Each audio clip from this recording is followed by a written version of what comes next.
허환구의 라디오 오늘. 여러분 안녕하십니까, 허환구입니다. 99% 사망이 확실하다. 김 위원장은 못 걷는 상태다. 네, 김정은 위원장의 건강 이상설을 두고 태영호, 지성호, 미래통합당 당선인들의 한 얘기가 여론의 지탄을 받고 있습니다. 김정은 위원장이 공개석상에 다시 모습을 드러냈기 때문인데요. 두 당선인은 오늘 자신의 SNS를 통해 사과를 했습니다.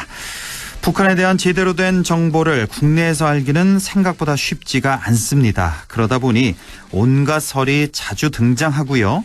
또 북한과 연관이 있는 인사들의 발언이 중요한 비중으로 언론을 통해 보도될 수밖에 없습니다.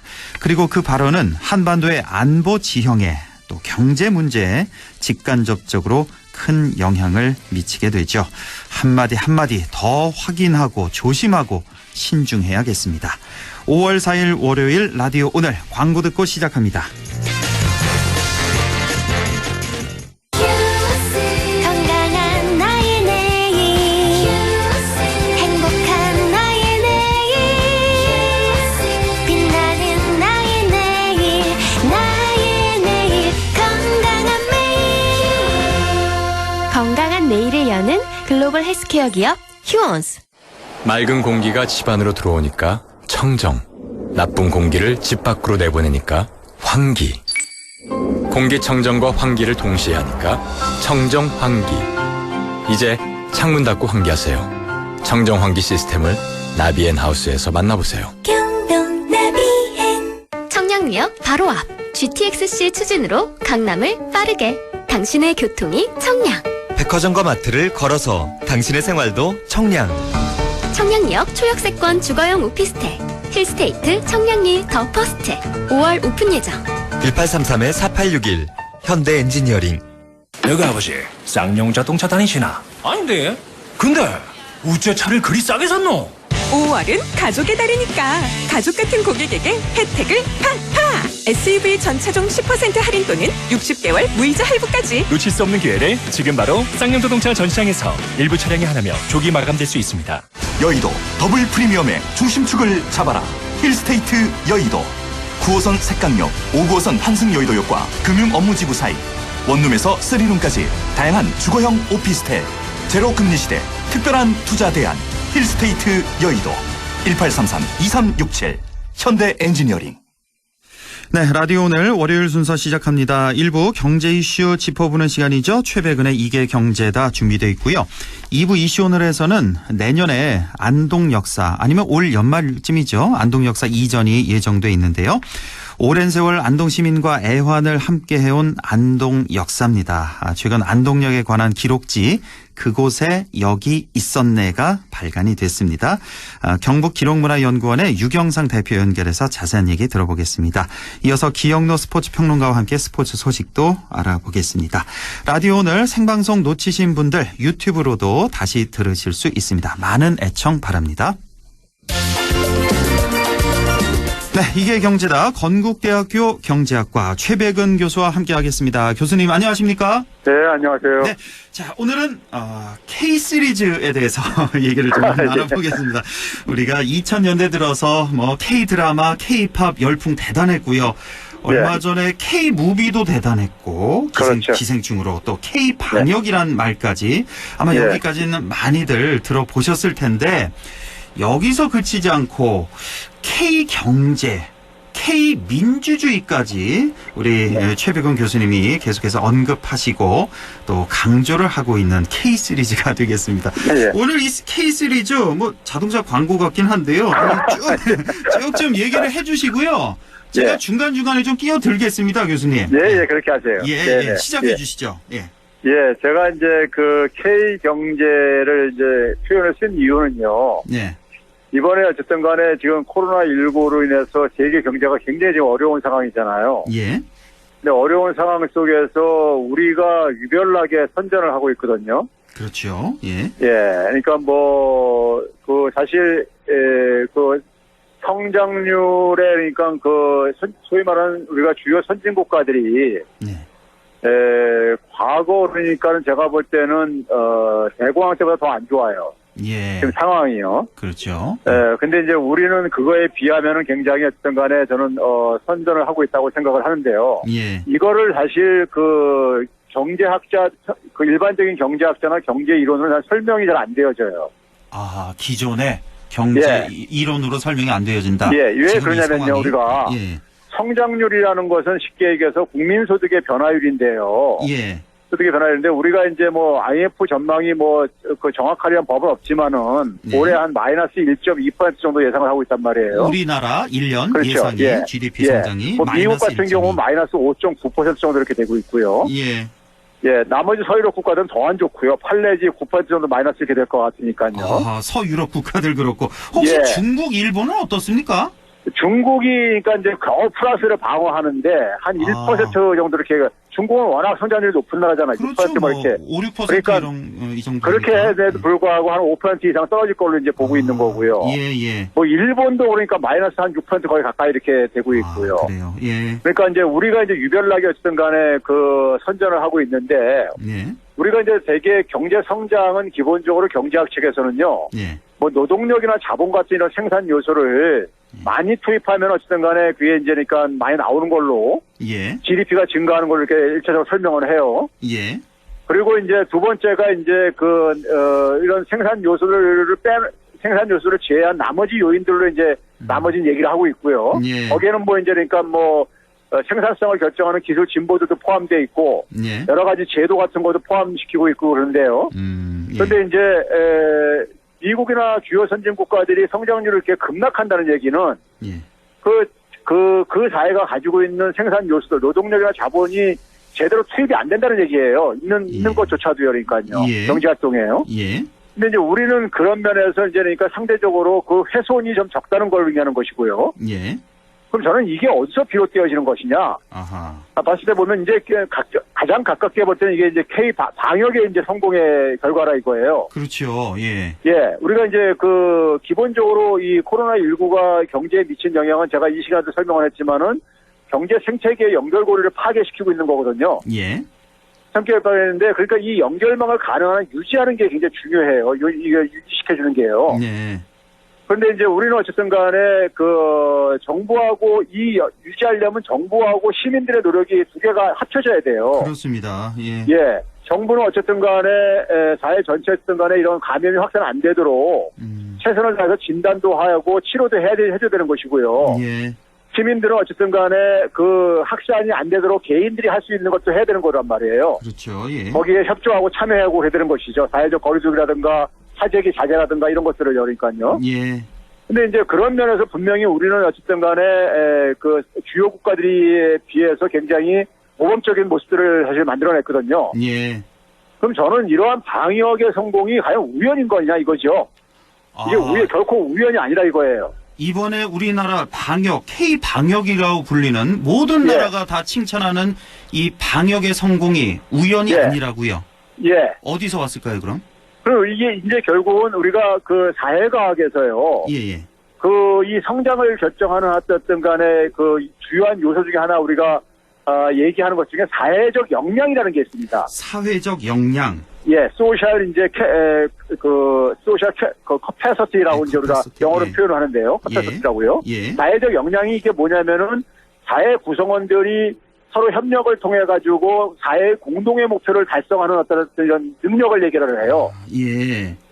그럼 이제 결국은 이제 뭐냐면 어떤 코로나19라는 재난이 발생했을 때 그거를 어떻게 이제 그 사회가 어떻게 거기에 대응을 하고 어떻게 그걸 이겨나가느냐. 예. 이제 이런 이제 능력을 이제 포함하고 있는 거죠. 시민의식과 좀 비슷한 개념이라고 볼 수가. 시민의식뿐만 있겠네요. 아니라 거기에는 이제 그러니까 이제 정부의 어쨌든 간에 이런 리더십도 중요하고. 예. 예, 그리고 이제 뭐 신뢰, 투명성 뭐 이런 개방성 이런 것도 중요하고요. 예.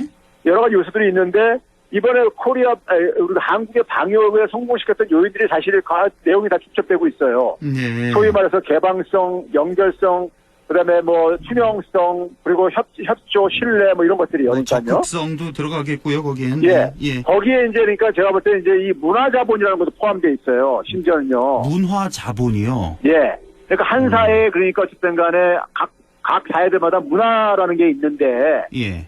문화라는 것은 사람들이 살아가는 어떤 삶의 총체적인 양식인데 예. 우리가 뭐 음식 문화 있고 뭐 우리가 의복 문화 있고 뭐 이런 뜻이요. 그렇죠. 예. 근데 이제 우리가 되게 서양 같은 경우 되게 개인주의 문화잖아요. 그렇죠. 예. 개인주의 문화고 근데 이 개인주의 문화가 이번에 굉장히 어쨌든 간에 그 치명상을 드러냈어요. 아, 서유럽 같은 미국 같은 경우에 그렇죠. 그렇죠. 개인적으로 왜 그러냐면 그렇습니까? 이제 예.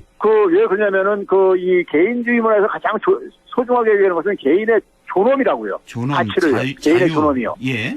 그러니까 그거를 이제 그러니까는 훼손시키는 어쨌든 어떠한 그러니까 사회적인 간섭이나 정부의 간섭도 배제를 하거든요. 그렇죠. 예. 그러니까 예를 들어서 그러니까 우리가 감염자 그러니까 우리가 추적 이런 시스템을 도입하는 거 가지고도 예. 서양은 굉장히 거기에서 반발이 많았단 말이에요. 아, 그렇죠. 그렇죠? 예. 그런데 이제 그게 왜 그러냐면 개인의 어떤 자유를 침해한다 이거죠. 그러니까요. 우리 왜 역학관계 조사에서 뭐 문자로 답을 어디 가고 그렇죠. 뭐 어디에 살고 이런 걸 다 했잖아요. 그렇죠. 이런 걸 못 받아들이는 거죠, 서구 사회. 이게 그러니까는 이 감염 속도가 굉장히 빠른 이런 감염병 같은 경우는 개인의 그러니까는 절대적인 자유가 일정하게 그러니까는 제한될 수밖에 없는 거라고요. 어느 정도는 그럴 수밖에 없죠. 예. 예, 개인이 그러니까 협조가 필요한 거니까요. 개인들이에요. 예. 근데 개인들이 그러니까는 예를 들어서 뭐 마스크를 안 쓰고 이렇게 가게 되면은 이거 곤란해지는 거죠. 그렇죠. 예. 그렇죠? 예. 그래서 그런 점에서 이제 그러니까 개인주의라는 것은 그 개인들의 자유가 다른 사람 자유에 그러니까는 영향을 안 미쳤다 이게 성립하는 건데. 그렇죠. 예. 근데 이번에는 이게 영향을 미칠 수밖에 없는 거였단 말이에요. 코로나19 같은 경우는요. 예. 그렇죠? 예. 거기다가 이제 일본 같은 경우 우리가 흔히 수치 문화라고 그러거든요. 수치 문화요? 뭐 이렇게 수치 문화. 수치스럽게 그러니까 느끼다 할 이제 때. 거의 개인의 어떤 잘못이 전체한테 부정적인 영향을 미치다 굉장히 수치스럽게 생각하는 이런 문화를 갖고 있잖아요. 일본 사람들은요. 그래서 왜 예전에 뭐 할복 문화도 있고 그런 거죠. 그러니까 비슷한 그렇죠. 거죠. 근데 예. 이제 근데 이제 그러다 보니까 정부의 말을 잘 들어요. 거기는요. 그렇죠. 예. 예? 예. 근데 이제 정부의 말을 잘 들었죠. 일본 사람들 초기에요. 예. 집 밖에 나오지 말아라 막 이렇게 가는데. 예. 근데 정부가 초기에 그러니까 자기 역할을 제대로 안 한 거예요. 그렇죠. 우리처럼 그러니까 진단도 안 검진이라든가 이런 조사를 제대로 안 했잖아요. 지금까지도 안 하고 있습니다. 일본은. 그러니까요. 예. 그러다 보니까는 이게 이제 긴급 사태가 이제 벌어질 상황까지 이렇게 이제 확진자가 늘어나면서 그러니까 개인들은 그러니까 정부를 믿고 있다가 예. 정부가 그러니까는 굉장히 무책임한 어떤 모습을 보인 거예요. 그렇죠. 그 예. 속에서 일본 국민들이 가장 수치스러워하는 사재기 이런 것을 막 보여주잖아요. 아, 예. 일본 사람들은 굉장히 수치스럽게 생각하는 겁니다. 아, 예. 그러니까 일본의 문화도 붕괴가 된 거예요, 이번에요. 그러니까 각국의 지금 이 코로나19를 대처하는 거 보게 되면은 각국의 문화의 어떤 그때 간에 이 문제들이 다 드러나고 있어요. 국가의 역량이라든가 이런 것들이요. 그렇습니다. 예. 근데 우리의 그럼 이런 역량은 그러면 어떻게 된 거냐? 제가 볼 때는요. 예. 저는 이게 여기에 밑바탕에 민주주의의 힘이 있다는 거예요. 우리가 흔히 촛불혁명을 2016년에 어쨌든 간에 국민이 주인이라는 이런 의식 속에서 어쨌든 간에 권력까지 어쨌든 간에 끌어내리고. 예. 이런 이제 하셨는데 이 과정이 어떻게 보면은 지난 한 30년 넘게 동안 87년 6월 항쟁 때부터. 예. 많은 희생 속에서 우리가 민주주의를 발전시켜 왔단 말이에요. 그렇습니다. 그동안에 실현의 계절도 있었지만 계속 발전시켜 왔잖아요. 촛불 시민혁명이라는 게 굉장히 그것도 전 세계적으로 또 칭송을 받았었잖아요. 예. 그렇죠? 예. 그 집회를 하고 나서도 쓰레기도 다 치우고 막 이런 이제 아주 모범적인 시민의식도 보여주고요. 예. 그렇죠? 예. 그럼 그 속에서 우리가 가지고 있는 문화를 저는 이제 눈치 문화라고 봐요. 눈치 문화요. 아, 또 눈치 문화라는 게 또 나옵니까?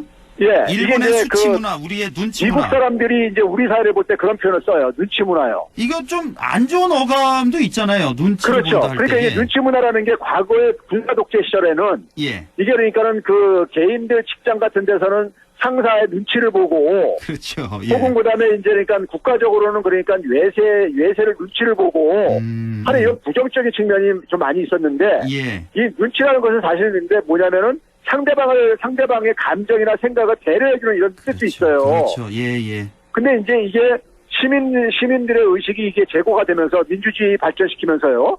자긍심이 생긴 거죠. 예. 자긍심이 생기면서 시민들이 뭐냐면 눈치 문화가 오히려 진화가 된 거예요.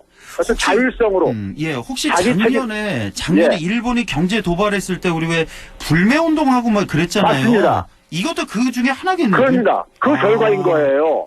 그런 걸 가지고 해나가면서 자긍심이 굉장히 막 올라가지는 거예요. 예. 그러면 이제 눈치 문화 여전히 남아있다 보니까 집회를 해더라도 싹 다 치우고 예. 남을 배려하고 사회 그렇죠. 전체 이익을 위해서 자기가 일본에 여행 가는 것도 자제하고 예. 이런 게 그러니까 자기 책임성, 자에 대한 자기 책임성이죠. 이렇게 자율성 같은 경우요. 예. 이런 면으로 이제 이게 그러니까 이제 승화되고 진화가 되어 온 거예요. 예. 우리들은 개개인들은 그걸 이제 모르고 있지만은 그렇게 진화해 온 거예요. 그게 이번에 이제 그러니까 이 K 방역에서 이게 모습을 이제 드러낸 겁니다. 아, 지금. 그러면 이제 그동안에 그렇게 민주주의가 발전하면서 문화가 우리가 스스로 어쨌든 간에 발전해온 발자취를 보게 되면요. 예. 군사 독재가 끝난 90년대 대중문화가 꼽히기 시작합니다. 우리 이제 본격적으로요. 예. 당시에요. 예. 그러고 나서 2000년대부터 한류 바람이 불기 시작하죠. 그렇습니다. 예. 2000년에 그러니까 우리가 가을동화라는 드라마가 예. 그랬었죠. 2000년에 H.O.T가 북경에 가서 공연 시작하고요. 예. 그러면서 이게 이제 한때인 줄 알았는데 이게 계속 가면서 지금 어쨌든 간에 어떻습니까? 지금요 보게 되면요. 지금 보게 되면 우리가 보게 되면 K-팝 어쨌든 간에 전 세계를 주도로 예. 하고 있고 BTS, K-무비도 하고 있고 기생충. 예. 예, 이게 우연이 아니라 이거예요. 그렇습니다. 결코 우연이 아니라는 얘기죠. 그러면 이 상황, 이러한 상황이 그러니까 우연이 아니고 우리 시민들은 그동안에 어쨌든 간에 자기들이 이렇게 발전적으로 변화한 것을 못 느끼면서도 못 느꼈지만은 예. 사회 전체적으로는 그런 변화가 우리가 이렇게 진행이 되고 있었다 이겁니다요. 예. 그게 K-방역으로 나타난 것이고요. 아하. K-경제도 이번에도 그러니까는 우리 경제를 가장 그러니까 우리가 최소한 그러니까 이 경제 생태계가 붕괴되는 걸 최소한으로 막을 수 있었던 것도 예. 바로 그런 문화의 저력, 사회 영역의 저력이 저는 작동을 했다고 보는 거죠. 아, 그렇군요. 그러니까 우연히 이번에 우리가 방역을 잘한 게 아니라 그렇죠. 지난 한 90년 87년 민주화 항쟁 이후부터 쭉 이게 어느 정도 축적이 돼 왔다. 그렇죠. 이렇게 해석을 하시는 거군요. 예. 그런데 한 가지 좀 여쭤보고 싶은 게 좋습니다. 이 K 방역 완벽히 우리가 전 세계에서 가장 성공한 나라로 자리매김한 거는 인정을 하겠는데 예. 지금 K 경제라고 붙일 만큼 예. 우리 지금 경제 상황, 경제 성과가 그렇게 가장 좋은가? 여기에 대해서는 좀 의문을 갖는 분들도 계실 것 같은데요. 맞습니다. 그건 당연한 거고요. 저는 이번에 이제 그러니까 K 경제의 가능성을 우리가 예. 가능성을 우리가 지금 봤다는 얘기인 거고요. 예. 지금 뭐냐면 우리가 위기 속에서 특히 이제 강한 모습을 보여주지요. 예. 우리 이 문화 사회 역량이라는 것은 특히 이제 그러니까 위기 속에서 이제 그러니까 우리가 이 강점을 보여주는 거예요. 예. 그러니까 우리가 일본이 경제 도발했을 때라든가 아니면 올해 그러니까 이렇게 경제 생태계가 붕괴될 때 네. 사람들이 그 위기잖아요. 위기 그렇습니다. 속에서 예. 각자 자기들이 그러니까 해야 할 역할들을 이렇게 열심히 하는 거죠. 예. 근데 이제 문제는 뭐냐면 이제 지금 이제 경제 상태를 우리가 K 경제까지 발전시키려면은 코로나19 이후에 그러니까 경제가 엄청나게 변화할 겁니다. 예. 변화하는데 이것과 관련해서 지금 이제 정부에서 이제 얘기하는 것이 소위 말해서 한국판 뉴딜을 얘기를 하고 있잖아요. 그렇습니다. 예. 이 한국판 뉴딜을 정확히 표현하면 한국판 디지털 뉴딜인 거예요. 아, 디지털 뉴딜. 예. 소위 말해서 이제 디지털 생태계가 예. 소위 우리가 무슨 언택트니 언컨택트니 이런 말도 유행하고 있듯이 예. 디지털 생태계로 그러니까 이게 무게중심이 빠르게 이동할 겁니다. 경제 생태계가요. 예. 그런데 이 디지털 경제 생태계의 이 특성들을 보게 되면요. 이번에 코리아 K 방역에서 우리가 이 힘을 발휘했던 요소들이 그대로 사실 거기에 일치하고 있어요. 그래요. 예를 들어서 예. 개방성, 그다음에 상호 배려, 그다음에 신뢰, 투명성, 협조 이런 것들이요. 예. 디지털 생태계를 구축하려면 그러한 요소들을 살려내야지만이 가능한 거거든요. 예. 단순한 어떤 기술만이 중요한 게 아니라 예. 그런 점에서 저는 일단 우리가 어쨌든 간에 그런 경험을 그러니까 제대로 디지털 생태계에 대한 소위 그 산업 체계를 구축하기 위해서 그것만 제대로 설계만 할 수 있다면은 그런 걸 이제 전문가들이라든가 정부 정책 설계자들 해야 되는 모습인 거죠. 예. 할 수만 있다는 얘기는 결국 방향만 제대로 제시할 수 있으면은 우리가 그러니까는 경제를 그러니까 한 단계 그러니까 우리가 그동안 갖고 있는 문제가 제조업의 위기라든가 우리가 산업 경쟁의 약화 이런 것들이었잖아요. 예. 이런 것을 그러니까 우리가 벗어날 수 있는 하나의 계기로 삼을 수 있다는 거죠. 아하. 예. 알겠습니다. 그러니까 요즘에 왜 BCAC라는 말 많이들 쓰더라고요. 그래서 예. 뭐 비포 코로나, 애프터 맞습니다. 코로나 그래서 완전히 새로운 사회 질서가 이렇게 자리 잡을 텐데 그러니까 말씀하신 대로 새로운 디지털 생태계, 새로운 뉴딜 시대가 올 것이다. 이거는 개방성 또 배려, 신뢰, 협조를 바탕으로 한 그런 맞습니다. 신세계가 지금 펼쳐질 것이다. 앞으로는. 예. 알겠습니다. 우리가 신세계가 펼쳐지면 지금 우리나라가 지금 선진국입니까? 선진국이 아닙니까? 교수님 어떻게 보세요? 우리나라는 확실한 선진국입니다. 지금요, 현재. 일단 경제 지표로는 예. 경제 수치로는 IMF에서 이미 오래전부터 선진국으로 분류가 됐었고요. 예. 분류가 됐고 단지 이제 우리가 그동안에 스스로 이제 우리가 선진국에서 캐션 마크를 가졌던 것은 예. 우리가 소위 말해서 유럽이라든가 미국 같은 소위 우리가 선진국이라는 나라들이 갖고 있는 문화적인 능력이라든가 사회 제도적인 능력 뭐 이런 것들을 우리가 했었단 말이에요. 복지도 좀 부족했던 것 그렇죠. 같고. 예. 뭐 그런 것도 그런데 근데 뭐 복지 같은 경우는 미국이 이번에 굉장히 민낯을 드러냈잖아요. 공공의료 시스템이 나타나는 이런 취약성 이런 것들이요. 맞습니다. 예. 예? 그러니까 그건 이제 나라들마다 차이는 있는데 예. 반면에 서유럽 국가들, 북유럽 국가들은 공공의료 시스템이 굉장히 강한데도 불구하고 와르르 다 이번에 굉장히 완전히 무력감을 드러냈잖아요. 또 마찬가지로요. 예. 이제 그런 점에서 그러니까는 기존의 그러니까 시스템들은 대개 뭐냐면 산업문명 시절에 예. 만들었던 시스템과 제도들인데 문제는 지금 그러니까 새로운 단계 속에서 지금 그러니까 우리가 지금 보였던 하나의 문화, 사회적인 역량 이런 것들은 지금 보여주는 것들은 예. 외국에서 볼 때는 충분히 선진국이라 이거예요. 알겠습니다. 우리가 예. 왜 흔히 국가 경쟁력 이런 얘기를 할 때 예. 지금 우리가 뭐 10위권 뭐 안팎 이 정도 보면 되겠죠? 그렇게 틀린 그렇죠. 건 아니죠. 예. 근데 예. 코로나가 이게 완전히 이제 애프터 코로나 시대는 우리가 한 5, 6위권으로 치고 올라갈 것 같은 그런 아주 가슴 벅찬 그런 상상도 한번 아니, 해보게 이제 한번 되고요. 봐보세요. 예. 우리가 전 세계 가장 최고의 경쟁력이 가진 나라가 미국인데 예. 미국의 절대 경쟁력이 뭡니까? 달러를 찍어낼 수 있는 힘하고 군사력이잖아요. 그렇습니다. 예. 근데 달러하고 군사력이 이번에 코로나19를 해결하는데 무슨 도움이 됐습니까? 아하. 아무 도움도 안 되고 있잖아요. 안 됐죠. 예. 예? 예. 그 과거에 금융위기 때는 돈 찍어내면 됐었어요, 그냥요. 예. 2차 적으로요. 근데 예. 지금은 돈 찍어낸다고 이게 해결되는 게 아니잖아요. 알겠습니다. 예. 예. 좀 더 자세한 내용은 우리 예. 좀 자세한 내용 또 강의를 듣고 싶으신 분은 유튜브 최백은 TV 쳐보시면 예. 정말 좋은 내용의 강의 방송 콘텐츠 정말 많습니다. 예. 최백은 TV 꼭 한번 들어가 보시고 지금 우리 경제 우리 사회를 보는 그런 눈 시선 안목을 좀 키워보시면 참 좋을 것 같습니다. 오늘 말씀 여기까지 듣겠습니다. 고맙습니다. 네, 감사합니다. 네, 지금까지 건국대학교 경제학과 최백은 교수와 함께했습니다. 라디오 오늘 잠시 후 2부에서 뵙겠습니다.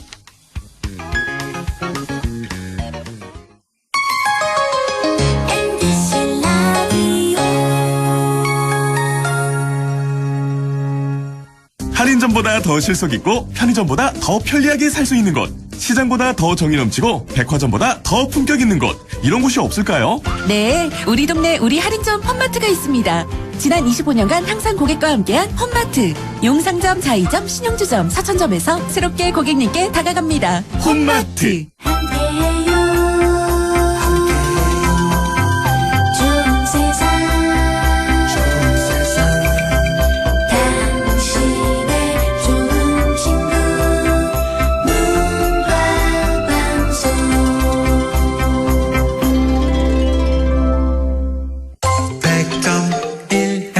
라디오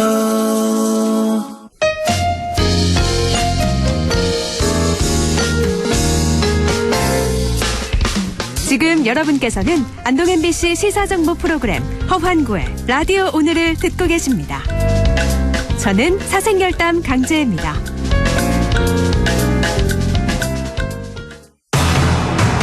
네, 6시 28분 51초 지나고 있습니다. 이슈 오늘 시작하죠.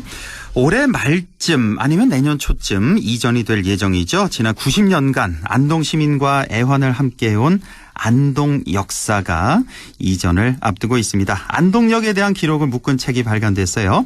그곳에 여기 있었네라는 책인데요. 오늘 이 얘기 해보겠습니다. 경북기록문화연구원의 유경상 대표 연결되어 있습니다. 대표님 안녕하십니까? 네, 안녕하십니까? 예, 반갑습니다. 그곳에 여기 있었네라는 책이 발간됐는데요. 먼저 이렇게 안동역에 관한 책을 발간하시게 된 배경이 궁금한데 어떻게 해서 이런 책을 발간하게 되신 건가요? 네, 현재 안동시 운흥동에 있는 기차역이 네. 늦어도 내년 초까지는 이전이 될 것으로 예상되고 있어요. 그렇죠. 예. 그래서 지난해 초부터 안동역이 옮겨가기 전에 안동 기차역을 기록으로 남겨둬야 된다 이런 생각으로 조사를 했고요. 예. 다른 지역 사례를 살펴봐도 기차역에 관한 화보집은 몇 건 있는데 이런 어떤 역과 관련된 기록집이 없어서 좀 애를 먹었습니다. 예. 그리고 우리 지역의 근대 여러 기간 중에 그 안동 기차역이 매우 중요한 위치를 차지하고 있다 이렇게 볼 수 있습니다. 예. 역 부지가 한 17만 5천 평방미터 정도인데요. 이곳에 역이 들어서서 영업을 시작한 시기가 1931년입니다. 아, 그렇습니까? 1931년. 약 그렇죠. 90년 약 90년 전에. 전이죠. 예. 지금 안동역은 좀 작은 역에 불과하지만 예. 그 90년 역사 속을 자세히 들여다보면 그 근대 시기 유일한 교통수단이었다는 거고요. 예. 그리고 또 현재 안동 원도심이 충구동이지 않습니까? 예. 이곳 역세권을 기반으로 해서 원도심 형성의 중심축이었다. 그러니까 이곳을 중심으로 걸어서 한 10분 내로 다가갈 수 있는 요 가까운 동선 내에 군청, 법원, 교도소, 경찰서, 은행학교 예. 이런 전통시장까지 다 그렇죠. 그 자리를 잡았었고요. 예. 이렇게 이제 역세권이 발달하다 보니까 교통의 중심이면서도 행정, 상권, 금융, 교육에 끼친 영향이 매우 높았던 네. 그런 이제 교통기관이었다. 그래서 안동역을 단순한 교통기관으로만 볼 수 없고 안동 근대 역사의 한 축으로 봐야 된다. 이런 시각에서 예. 그 기록지 발간을 하게 됐습니다. 그렇군요. 안동역은 단순한 교통기관이 아니라 안동 근대 역사의 한 축이다. 예, 그래서 이렇게 책을 또 쓰게 되신 건데, 자, 지금 이제 90년 된 운흥동 안동 역사의 그 역사가 궁금합니다. 간략히 좀 설명을 해주실까요? 그리고 저희들이 안동역 기록지 그 첫 장에는 네. 그 90년간의 어떤 그 연표를 압축해서 정리를 했어요. 예. 그리고 이제 만주사변이 일어나던 그 1930년 10월 15일에 경북 안동역으로 준공을 했습니다. 아, 30년에 준공이 됐군요. 그렇죠. 예. 그렇게 준공을 하고 예. 1년 뒤인 예. 그 이듬해 1931년 10월 5일에 그 경북선이 개통되면서 영업을 시작했습니다. 예. 당시 그 경북선은 김천에서 출발해서 그 안동이 종착역이었고요. 예. 그때 역의 명칭이 경북 안동역이었습니다. 경북을 왜 붙였죠, 여기? 경북? 왜냐하면은 그 압록강 건너에 있는 단동역이 예. 우리식으로 안동역으로 이렇게 발음이 됐기 때문에 그 명칭 중복을 피하기 위해서 그래요? 경북 안동역으로 불렸던 거고요. 예, 예. 그 이제 현재 그 넓은 안동역 부지가 조성된 시기는 1936년입니다. 아, 36년에 좀 확장을 했군요. 안동역 그렇죠. 부지를. 그래서 그때 예. 경선과 그 경주 노선을 이어가는 어떤 그런 경경선을 그 이렇게 놓기 시작해가지고요. 경성과 경주요. 경성이면 그렇죠. 한양, 서울을 말하는 거고요. 서울이죠. 예, 서울과 경주를 잇는. 그래서 예. 36년도에 착공을 해가지고 예. 42년도 4월 1일에 경성에서 경주까지 전 구간이 개통이 됩니다. 예. 이때 이제 경경선 개통식을 안동에서 열었습니다. 예. 그런 신문 기록에 보면은 당시 조선 총독부 미남이 총독까지 참석을 했다고 합니다. 네. 그리고 이제 현재 지역의 어르신들이 그 기억하고 있는 안동역 최고의 전성기는 예. 그 1950년대와 60년대 중반까지입니다. 아, 최고 전성기가 50년대, 그렇죠. 60년대. 그때가 안동 철도국 시절인데요. 예. 이거를 이제 줄여가지고 안철이라고 부르고 있습니다. 예. 왜 그때를 최고의 전성기로 기억하냐 물어보니까 예. 그 어려운 시절에 많은 주민들이 시민들이 다 철도덕으로 먹고 살았다고 합니다. 아, 그 당시에 철도덕, 안동역 덕으로 먹고 살았다. 예, 그래서 그 철도덕으로? 당시 안동 철도 시설이나 예. 철도 간사 등이 다 증명을 해주고 있고요. 그때 우리나라 철도국이 총 6개였는데 그 6개 중에 안동 철도국이 있었다는 거죠. 예. 그래서 안동 철도국이 간정했던 노선이 중앙선, 영암선, 한백선, 충북선까지 53개 역을 간장했으니까 예. 그 규모나 위상이 상당히 높았던 것으로 볼 수 있습니다. 그렇군요. 그러니까 안동 역사는 단순히 뭐 열차가 들고 나고 또 사람들이 그 열차 이용하는 그런 공간뿐만 아니라 안동 발전과 안동 사람들의 뭐 삶이 함께 녹아있는 이런 장소다 이렇게 볼 수가 있겠는데, 자, 그런데 이번에 이제 책이 나왔습니다. 예. 이런 수많은 사연과 역사가 그곳에 여기 있었네라는 제목으로 책에 고스란히 이런 역사가 담겨 있는데, 이 책 소개를 좀 해주시죠. 어떤 내용들이 담겨 있습니까? 네, 저희들이 한 270페이지 분량으로 발간을 했고요. 예. 4개 장르로 목차를 잡아놨습니다. 꽤 두껍네요. 270페이지면은. 예. 1장에는 안동역 연표를 시기별로 9페이지 분량으로 정리를 했고요. 예. 두 번째로는 안동역의 등장과 변화라는 제목으로 그 1930년대부터 60년대까지 그러니까 철도국 시절이죠. 예. 그 어떤 시간대별로 역의 역사를 정리를 했습니다. 예. 그리고 이제 안동역의 뭐 어떤 승객과 화물 수송 변화, 그리고 열차 운행 변화나 역에서 발생했던 사고 사건, 또 안동역의 어떤 광장 역할 이런 걸 두루두루 살펴봤고요. 예. 그 당시 근무했던 어떤 근무원 중에 영무원이나 보선 직원, 화물 담당자, 뭐 공항 경찰, 기관사 이런 분들의 구술 정원을 실어서 기록 사진까지 총 한 150장 정도 이렇게 묶었습니다. 아이고 그렇군요. 모두 270페이지의 그렇죠. 이 책이 되겠습니다. 예전에는요 무임승차가 그렇게 많았다고 들었는데요. 그 실제로 그렇죠. 그랬습니까? 그 역사에 남아 있습니까 이런 게? 구술 정원 해주신 분들 이야기 중에 보면은 예. 이제 무임승차 이야기가 많이 나옵니다. 아 그래요, 그러니까 실제로? 그 50년, 60년대에 예. 그 열차 칸에 탄 승객 중에 3분의 1은 차표가 없는 사람이었다고 합니다. 아, 정말요? 그렇게 많이요? 그리고 또 100명 중에 한 30명은 차표 없이 올랐다는 건데요. 예. 그 안동역의 경우에는 역 파출소 뒤쪽으로 해서 그 모르게 이렇게 들어가가지고 무인승차를 많이 했고요. 예. 그때 무인승차로 잡히게 되면은 벌금으로 예. 사비의 3배를 받아냈다고 합니다. 어이구, 그래요? 그때 안동역에서 무릉역까지가 30원이었는데 예. 90원까지 물어냈다는 거죠. 아. 그래서 이제 차표 검사를 하러 가면은 그 일반 승객들이 숨겨주기도 하고 네. 그런 가난했던 시절에 발생한 하나의 그 사회상이라고 좀 볼 수 있겠습니다. 아, 그렇군요. 예. 그리고 또 하나가 아마 좀 연세 있으신 분들은 아실 텐데 젊은 세대는 잘 모를 것 같습니다. 신하사 문화극장 수류탄 투척 사건이라는 게 있다고 했는데 이게 어떤 사건입니까? 이게 실제로 있었던 사건이죠? 그렇죠. 참 가슴 아픈 이야기인데요. 예. 그 많은 분들이 이렇게 구술을 해주고 있는 사건이에요. 네. 1968년 5월 18일 밤에 예. 그 지금 안동역 건너편에 있던 그 문화극장에 예. 그 영화 구경을 끝내고 나오는 관객들을 향해 가지고 그 휴가병 신하사가 수류탄 2발을 던져서 그때 5명이 사망하고 어이구. 44명이 부상당한 사건인데요. 예. 당시 우리 사회에 좀 너무나 큰 충격을 줘가지고 아직도 우리 주민들 사이에서 기억에 오래 남아있는 것 같습니다. 저도 이 사건은 지금 오늘 처음 들어보는데 그러니까 1968년 5월 18일에 그렇죠. 신하사라는 그 군인이 그렇죠. 영화 보고 나오는 군중들을 향해서 수류탄 2발을 투척했다고요? 예, 그때 애인이 어떤 변심했다는 예. 그런 변심했다는 오해로 이렇게 사건을 벌인 겁니다. 그랬군요. 5명이 사망하고 44명이나 부상한 그런 사건이 있었고 그것도 이 사건에 대해서도 쭉 이제 이 책 안에 구술이 돼 있을 것 같고요. 자, 그리고 또 이 안에 담긴 자료가 아주 엄청나다고 들었는데 이렇게 수많은 자료들 어떻게 모으셨는지 뭐 가장 어렵게 구한 자료라거나 뭐 특별한 사연이 있는 자료도 좀 있을 것 같은데요. 사연이 있는 자료는 좀 많은데요. 예.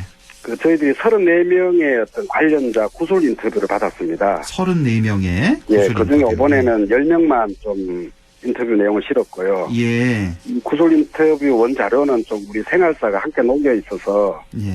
향후의 주요 자료로 좀 활용할 수 있을 것 같습니다. 그렇군요. 이렇게 말씀 들으니까 책을 좀 빨리 좀 구해서 보고 싶은데 그곳에 여기 있었네. 이 책 어떻게 구할 수가 있을까요? 뭐 서점에서 우리가 구입을 할 수가 있을까요? 저희들이 안동시 지원으로 발간한 사업이기 때문에 비매품이고요. 아, 비매품이에요? 필요하신 분은 저희 연구원이나 예. 그 안동민속박물관에 전화를 하시고 찾아가시면 됩니다. 아, 빌려주십니까, 여기서? 아니요. 저희들이 그 분량, 어느 정도 분량은 한 건씩 배포를 해드리고 있습니다. 그래요? 그냥 무료로 나눠주시는군요. 예, 예. 지금 좀 여유가 있습니까? 지금 네, 좀 이 시각 있습니다. 현재. 저희들이 한 달 전에 발간을 했는데요. 예. 아직까지 여유가 좀 있습니다. 아, 그렇군요. 그래서 경북기록문화연구원에 전화를 하시거나 안동민속박물관에 전화를 한번 해보시면은 책도 무료로 구하실 수 있다는 거. 혹시 뭐 도서관에서 이렇게 좀 빌려볼 수 있습니까? 도서관에 비치가 조만간에는 도서관에 좀 비치를 해놓을 계획입니다. 그렇죠. 예, 도서관에 있을 필요가 좀 있을 것 같고요. 자, 이제 시간이 거의 다 돼서요. 앞으로 또 다른 계획이 있다면 좀 간략히 소개를 해주시죠. 저희들이 이제 단기적 목표로는 그 주민들이 참여하는 그 일종의 기록문화센터, 이런 기록문화센터를 설립할 계획이고요. 예. 올해는 4번째 옛사진 공모전을 추진하고 있습니다. 옛사진 공모전. 그렇죠. 예. 기존에는 안동 중심으로 했는데, 예. 이제 올해부터는 예천 지역까지 범위를 넓히고 있습니다. 그래서 그래요? 좀 많은 분들이 예. 관심과 참여를 해주셨으면 좋겠습니다. 예, 알겠습니다. 90년 안동역의 역사를 담은 책입니다. 그곳에 여기 있었네. 이 책에 대해서 오늘 얘기 나눠봤습니다. 오늘 유경상 대표님 말씀 이렇게 듣고 있으니까 90년 전에 그 시간 여행을 좀 다녀온 듯한 그런 느낌도 들었습니다. 대표님 오늘 말씀 잘 들었습니다. 네, 고맙습니다. 예, 고맙습니다. 지금까지 경북기록문화연구원의 유경상 대표였습니다. 안동 MBC 시사 프로그램 허환구의 라디오 오늘에선 청취자 여러분의 참여를 기다리고 있습니다. 우리 지역의 사건 사고 소식이나 다루고 싶은 이슈를 안동 MBC 홈페이지 라디오 오늘 게시판에 올려주시기 바랍니다. 전화는 843-7100, 문자는 샵 0913으로 보내주시면 되고요. 문자는 단문 50원, 장문 100원의 정보 이용료가 있습니다. 참, 유튜브에서도 라디오 오늘 함께 하실 수 있습니다. 안동문화방송 허환구의 라디오 오늘.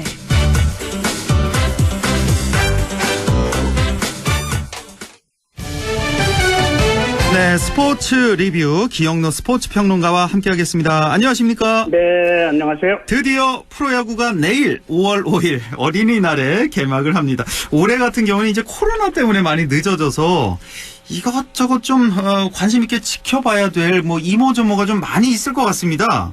네, 예. 프로야구가 올해까지 38년이 지나서 39번째를 맞는데 올해 개막이 38일이 꼭 늦었습니다. 그렇습니까? 내일 오후 2시에 잠실에서 두산 LG 라이벌전, 인천에서 하나 SK, 대구에서 NC 삼성, 수원에서 롯데 LG, 롯데 그리고 광주에서 키움 기아, 이렇게 이제 개막전이 벌어지게 되는데 일단 무관중이기 때문에 각가지 아이디어가 나올 것 같아요. 어떤 행복 드림구장, 인천에서는 벌써 무관중 캐릭터가 지금 관중석에 지금 나란히 배열되어 있습니다. 뭐 무관중 캐릭터요? 마스크를 낀 그냥 캐릭터예요. 마스크를 썼어야 됩니다. 눈만 동그랗게 뜨고 마스크 쓴 캐릭터가 지금 관중석을 꽉 채우고 있어요. 꽉 채웠습니까? 그런 식으로 해서 이제 다른 팀도 아이디어가 나올 것 같아요. 각가지. 국내에서 선발로는 3명입니다. LG 차우찬, 삼성 백정현, 기아 양현종. 나머지 7팀은 전부 다 이제 외국 선수들이고요. 올해 144게임을 그대로 유지하기 때문에 이제 시간이 없잖아요. 그래서 우천동으로 연기되면은 월요일 또는 연속 경기로 메워 나가면서 포스트 시즌도 준 플레이오프가 5전 3선승제에서 3전 2선승제로 줄었습니다. 처음으로 부상 선수가 나왔어요. 5월 1일 날 두산 LG전에서 LG 이영종 선수가 이용찬의 삼국제 직구를 손등을 맞았는데 딱 소리가 외야까지 들렸어요. 결국은 이 오른쪽 직구를 맞았기 때문에 손등 골절로 한 달 이상 결장이 되기 때문에 LG 외야수는 이제 김현수, 이천웅, 최은성 3명에다가 백전노장 41살의 박용택 선수가 리저브 멤버로 LG 외야나 지명타자로 나서게 될 것 같습니다. 박용택 선수가 올해까지 또 뛰는군요. 마지막 해입니다. 그나저나 LG 이영종 선수가 또 핵심 선수인데. 그렇죠. 5번을 칠 선수인데.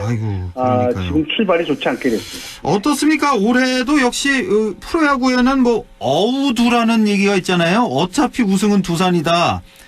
뭐 두산이 네. 또 우승할 것 같습니까? 전력이 제일 좋아요? 근데 키움이 강력합니다. 키움이요? 키움 히어로즈가 거의 완벽한 지금 전력이고 예. 두산도 그렇고 예. 그다음에 이제 NC 다이노스가 나성범 선수가 30개 정도 홈런을 친다는 전제하에 두 팀을 쫓을 것 같아요. 그러니까 3강이 키움, 두산, NC 뭐 이렇게 볼 수가 있습니다. 키움, 두산, NC 예. 이 정도. 그리고 이제 신인 감독이 4명이나 되거든요. 예. 키움의 손혁, 삼성의 허삼성, 그다음에 롯데 허문회, 그리고 기아의 맷 윌리엄스 이렇게 4명이나 되는데 특히 기아의 맷 윌리엄스 감독이 역대 우리나라에 들어와 있는 모든 감독과 선수를 통틀어서 가장 뛰어난 성적을 메이저리그에서 올렸던 감독 아닙니까? 예. 과연 국내 데뷔전을 어떻게 치러지게 될지 뭐 가장 또 궁금해하는 게 오승환 선수가 30게임 치르고 나서 이제 돌직구를 뿌릴 수 있느냐? 이정우 선수가 이 선배 서건창 선수가 갖고 있는 200일 돌파하느냐? 메이저리그 재진입을 노리는 나성범과 또 메이저리그에 가장 가깝다는 키움의 유격수 김하성 선수 성적이 이제 이 선수가 가장 가깝거든요. 유격수기 때문에. 또한 LG 트윈스가 올해 반드시 우승하겠다. 팀 창단 이후 2번 우승을 했는데 올해 박용택 선수가 마지막 해고 유중일 감독도 마지막 해예요. 그래요? 유중일 감독의 전화번호 끝번호가 2020이에요. 그리고 팀 창단 30년 만에 반드시 우승하겠다 벼르고 있는데 과연 LG가 우승하게 될지 이런 것들이 이제 가장 큰 관심거리입니다. 올해 프로야구도 정말 재미있을 것 같습니다. 그나저나 이 무관중 이게 빨리 좀 풀렸으면 좋겠고요. 자, 오늘 할 얘기가 많아서 일단 저 왕기춘 선수 얘기를 좀 안 할 수가 없을 것 같아서요. 지금 뭐 다들 아실 텐데 미성년자 성폭행 사건으로 이제 물의를 빚고 있는데 이 사건이 이게 어떻게 된 겁니까? 예, 대구에서 유도장을 경영하고 있는데 성폭행을 3건이나 저질렀어요. 3건이나요? 그런데 미성년자가 하나 있기 때문에 이거는 이제 빼도 박도 못한다고 하는 거죠. 지금 대구지방경찰청의 수사를 받고 있는데 만약에 확정이 된다면은 유도협회에서는 영구 제명 또 영구 삭단 그러니까 유도 최소한 4단 5단이거든요. 국가대표는 이걸 다 뺏는다는 얘기입니다. 유도 삭단. 그다음에 금고 이상의 형을 받으면 경기력 향상 연구 기금이 중지가 됩니다. 이건 이제 받지 못하게 되는 겁니다. 그래서 남자 선수들 경우는 한꺼번에 받는 경우도 있거든요. 목돈으로. 일부러. 그러면 여기를 벗어나는 거죠. 근데 이제 그러려고 목돈을 받지는 않겠습니다만. 그렇죠. 도로 달래지는 못하니까요. 그러나 지금 이게 분위기가 좀 안 좋은 것 같아요. 일단 구속영장도 발부돼서 구속이 된 상태고요. 네, 그렇습니다. 또 죄질이 이게 또 미성년자 성폭행이란 말이에요. 뭐 성추행 이런 것도 아니고 성폭행이어서 이건 굉장히 좀 안 좋네요. 5년 이상 받을 것 같아요. 5년 이상이요? 이제 모든 것을 잃게 되는 거죠. 이번에 사실 왕기춘 씨는 한두 번이 아니에요. 과거에 술집에서 여성을 폭행한 적도 있고 또 후배들 폭행하는 것 갖다가 당연시 맞을 사람을 맞을 짓을 했으니까 맞았을 것이다. 이런 식으로 또 유튜브에 올리기도 했거든요. 갖가지 추문의 주인공이었는데 드디어 이번에 아주 가장 큰 사건을 저질러서 아마 영구제명 또 경기력 상상연금도 박탈되는 아주 최악의 경우를 맞게 됐습니다. 물론 뭐 재판 다 3심까지 다 받아봐야 알겠지만 너무나 안 좋은 소식이고요. 자, 지금 이옥자 선수, 여자 농구 선수죠. 국가대표를 지냈던 이옥자 선수를 기억하시는 분 아마 얼마나 계실지 잘 모르겠는데 저도 잘 모르는데요. 1970년대 가드 출신이에요. 그러니까 우리 최초의 뭐 여성 감독이라면서요. 이옥자 씨가. 그렇습니다. KDB 팀의 최초의 프로 스포츠 여성 감독인데 1년 하고 경질됐어요. 그러고 나서 사실 KDB 생명 감독을 지내고 나서 이제 샹송팀, 일본 감독팀 그 전에 이제 우승을 2번 시켰거든요. 이 KDB 감독은 2012년이고 일본의 샹송팀은 2005년, 2006년 2연패 시켰습니다. 근데 이 팀이 올해 6위에 그쳤기 때문에 12팀이 있거든요. 일본에서는 여자 프로농구팀이 15년 만에 이옥자 감독을 다시 불렀어요. 저 이런 경우 처음 봤어요. 그래요? 2, 3년 만에, 5년 만에 부르는 건 좀 봤는데 15년 만에. 이거 다시 불렀어요. 그러니까 2006년 이후에 2021년에 이제 맡을 거니까 15년 만에 우승시켰던 감독을 다시 불렀으니까 그만큼 샹송 화장품팀도 절박했다는 얘기죠. 그렇겠네요. 일본의 샹송 화장품팀은 한국 감독을 많이 지금 벌써 3번째네요. 정세일 감독이 직전에 맡고 있었고 또 이옥자 감독의 남편도 또 거기 감독을 지냈어요. 농구 선수였죠? 네네. 남편도. 감독이었습니다. 그래서 벌써 3번째 이옥자 감독이 2번이니까 4번째 한국 감독을 맡으니까 일본의 샹송 화장품 여자 프로농구팀은 우리나라 감독들과 굉장히 인연이 많다. 그렇네요. 그나저나 이옥자 선수가 지금 나이가 1952년생으로 알고 있는데 68년생이고요. 과거에 이강은 선수 있죠. MBC 청룡. 이강은 감독의 친누나입니다. 그 팀이 이제 이강은 씨의 형도 미스터 유니버스 아트를 지냈고 해서 굉장히 스포츠 가족입니다. 그 집안이.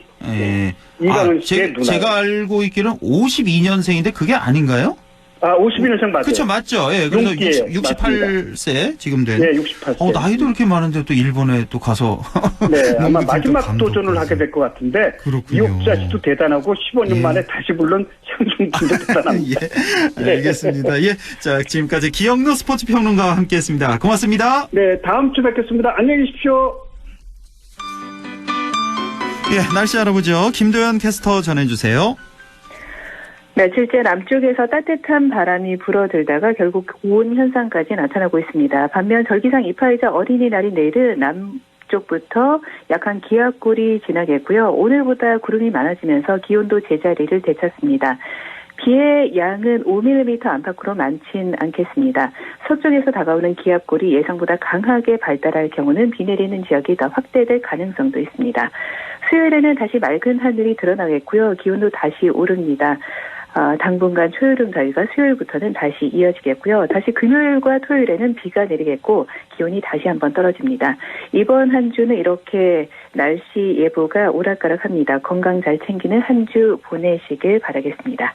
내일 기온은 문경 안동이 아침 12도, 한낮에 21도 나와 있고요. 예천 영주공화 11도에서 20도, 상주 13도에서 22도, 의성 11도에서 22도, 그리고 청송은 10도에서 21도, 영양은 9도에서 20도 분포 예상됩니다. 청송 현재 기온은 어제와 같은 18도, 체감 온도는 18도, 습도는 84%입니다. 날씨였습니다.